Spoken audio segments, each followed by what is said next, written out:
Bismillahirrahmanirrahim. Assalamualaikum warahmatullahi wabarakatuh. Alhamdulillahirrahmanirrahim. Wassalamualaikum. Alhamdulillah. Insyaallah malam ini saya akan menjelaskan tentang prosedur pencatatan dan transaksi keuangan di perusahaan dagang. Pengertian perusahaan dagang adalah perusahaan yang melakukan pembelian barang dan berusaha menjualnya dengan harga di atas harga pokok agar mendapat keuntungan. Sekali lagi, perusahaan dagang itu hanya membeli dan menjual saja tanpa adanya proses produksi. Kemudian ciri-ciri dari perusahaan dagang yang pertama adalah usaha yang dilakukan, yaitu hanya membeli dan menjual, beli jual gitu ya, tanpa adanya proses produksi. Kemudian yang kedua adalah kegiatannya mempunyai ciri-ciri. Yang pertama menggunakan akun persediaan barang dagang. Karena di perusahaan jasa tidak ada akun persediaan barang dagang. Tetapi di perusahaan dagang itu menggunakan persediaan barang dagang, di antaranya persediaan barang dagang awal dan juga persediaan barang dagang akhir. Ya, di mana persediaan barang dagang awal itu adalah nilai barang yang dimiliki pada awal tahun buku.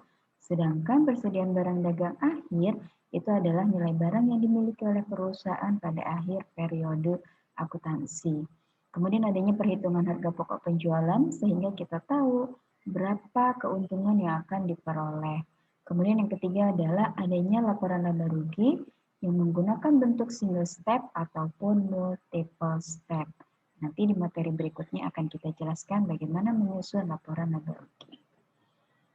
Kemudian ini seperti yang saya tadi jelaskan bahwasanya perusahaan dagang itu kegiatannya hanya membeli dan menjual barang dagang saja, sehingga sumber pendapatan utamanya adalah dari hasil penjualan. Kemudian ini saldo normal dari perusahaan dagang atau akun-akun yang biasa digunakan pada perusahaan dagang diantaranya adalah persediaan barang dagang. Persediaan barang dagang saldo normalnya adanya di debit. Kemudian penjualan saldo normalnya ada di kredit. Kemudian retur penjualan dan potongan penjualan ini merupakan akun kontrak dari akun penjualan sehingga saldo normalnya adanya di kredit. Karena perusahaan dagangnya karena penjualannya adanya di kredit gitu ya. Kemudian akun pembelian ini saldo normalnya ada di debit, sedangkan retur pembelian dan potongan pembelian ini juga menjadi akun kontra dari pembelian, makanya saldo normalnya adanya di kredit karena pembeliannya ada di debit. Kemudian akun beban angkut ini sudah pasti saldo normalnya ada di debit dan harga pokok penjualan juga sama, saldo normalnya ada di debit. Kemudian ini syarat penjualannya khususnya biaya angkut ya atau syarat jual beli. Yang pertama ada free onboard shipping point, kemudian yang kedua ada free onboard destination. Nah, dalam free onboard shipping point ini pembeli yang menanggung biaya angkutnya. Sedangkan free onboard destination ini penjual yang menanggung biaya angkutnya. Kemudian ini ada terminologi potongan harga, mungkin kalian yang jurusan IPS atau dulunya SMK mungkin sering mendengar syarat ya, syarat baik pembelian maupun syarat penjualan 2/10 N30 atau 3/10 N30. Nah, maknanya adalah 2/10 N30 ini akan mendapat potongan sebesar 2%, atau kalau yang 3/10 akan mendapat potongan sebesar 3% apabila membayar dalam jangka waktu 10 hari dengan masa tempo paling lambat sebanyak 30 hari. Artinya kalau misalnya kita beli tanggal 1, kemudian kita bayar tanggal 9, nah maka kita akan dapat potongan 2% atau 3%. Tapi kalau misalnya kita beli tanggal 1, tapi kita bayarnya tanggal 12, berarti kan lebih dari 10 hari ya. Nah, maka kita tidak mendapat potongan. Seperti itu. Kemudian ini metode pencatatannya ada 2 metode pencatatan. Yang pertama sistem persediaan secara perpetual, yang kedua adalah sistem persediaan secara periodik atau fisik ya. Nah, sistem persediaan secara perpetual ini adalah mencatatnya secara terus-menerus, ya, baik terjadi penambahan maupun pengurangan barang dagang dari hasil pembelian dan penjualan. Kemudian perusahaan mencatat harga pokok penjualannya juga setiap penjualan terjadi. Nah, berbeda dengan sistem secara periodik atau secara fisik, itu tidak mencatat secara detail baik penambahan maupun pengurangan barang dagang setiap pembelian atau penjualan barang dagangnya. Kemudian sedangkan penentuan harga pokok penjualannya itu dilakukan hanya pada akhir periode saja.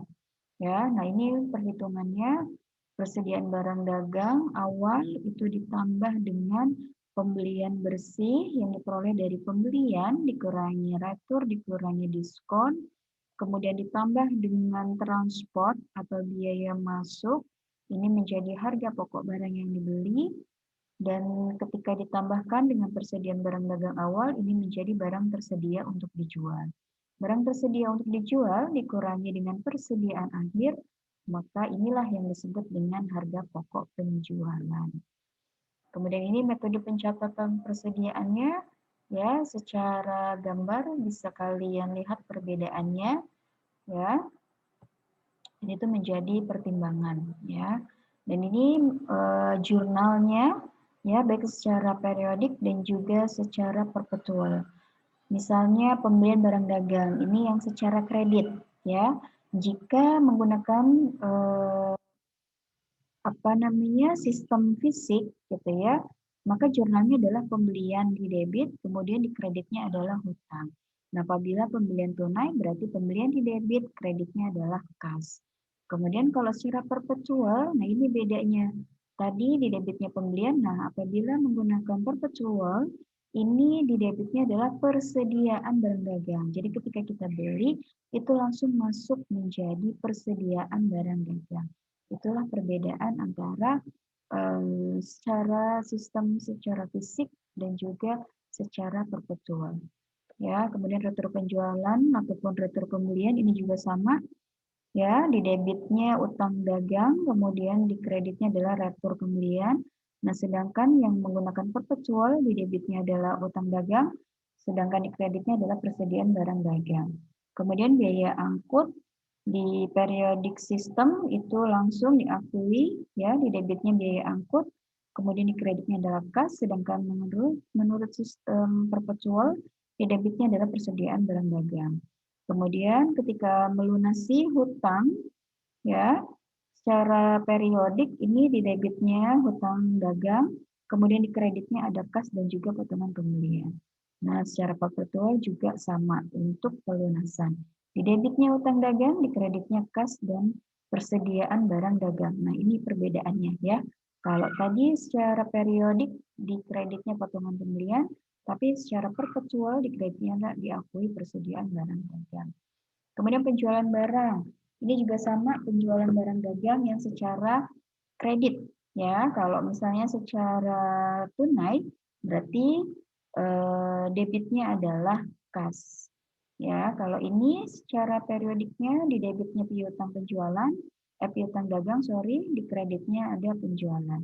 Sedangkan secara perpetual di debitnya piutang dagang, di kreditnya penjualan, nah ada penambahan akun yaitu HPP, harga pokok penjualan di debit, di kreditnya persediaan barang dagang. Jadi kalau secara perpetual, ketika terjadi penjualan, maka ada penambahan akun HPP ya dan juga persediaan barang dagangnya.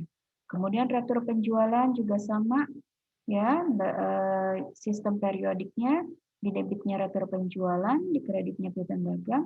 Nah, sedangkan menggunakan perpetual, ini ada penambahan akun persediaan barang dagang dan juga HPP-nya.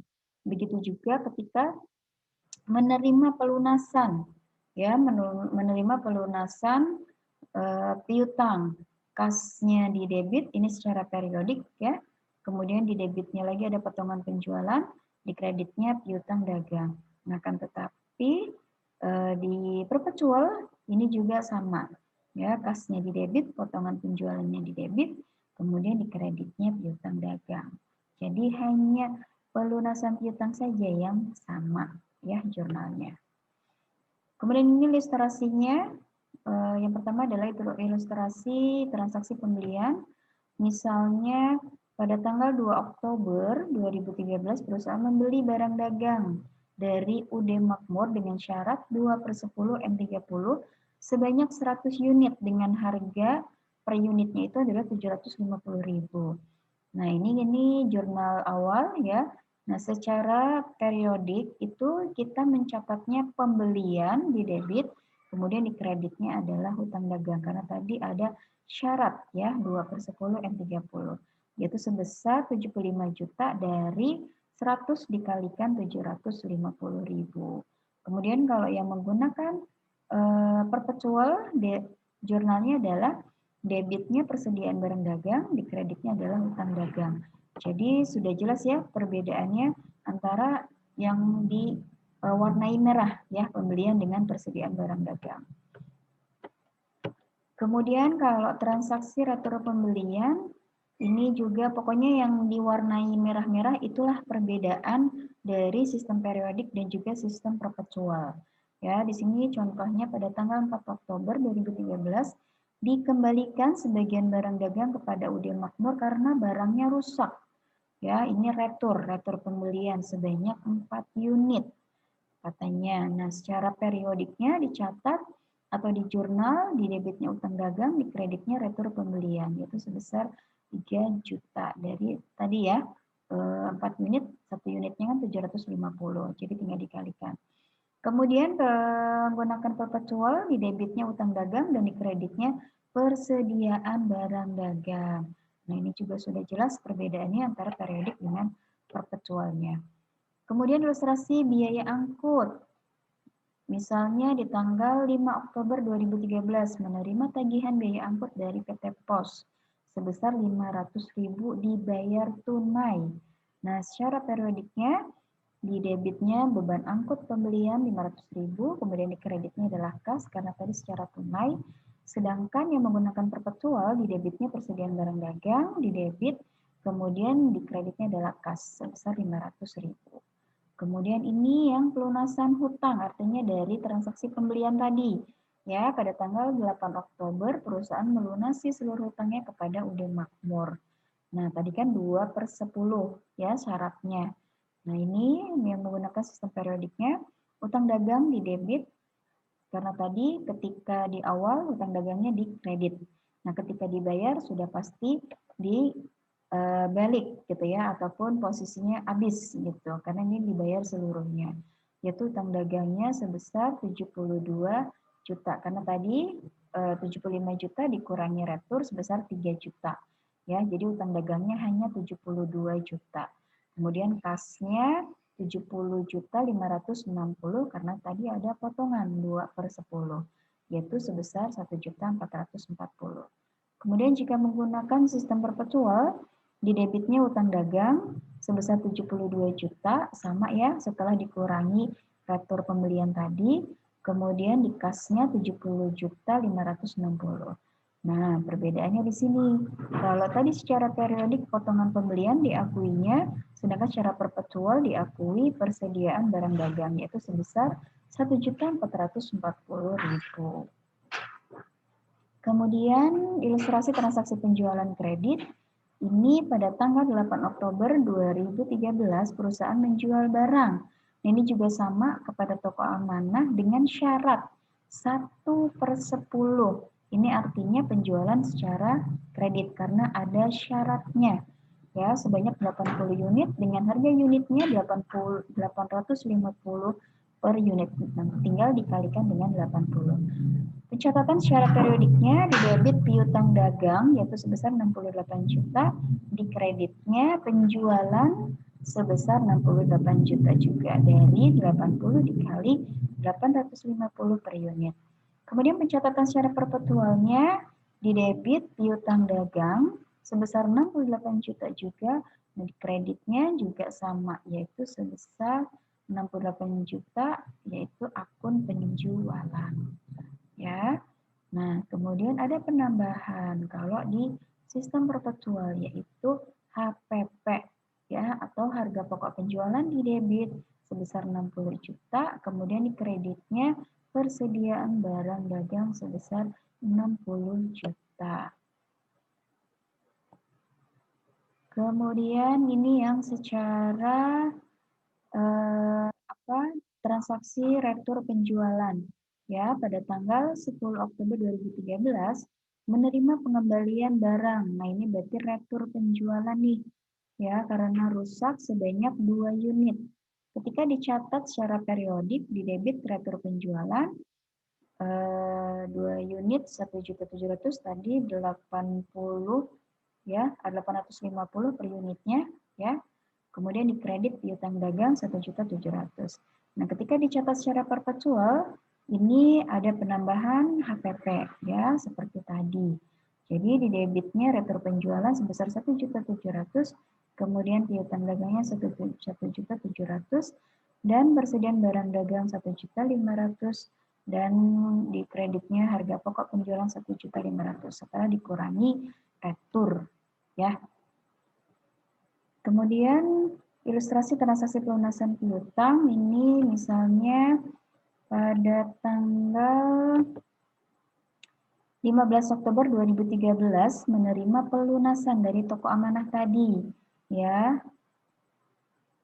Yang pencatatan yang secara periodik ini di debit kas sebesar 65.637, kemudian di debit potongan penjualan tadi ya 1%. 1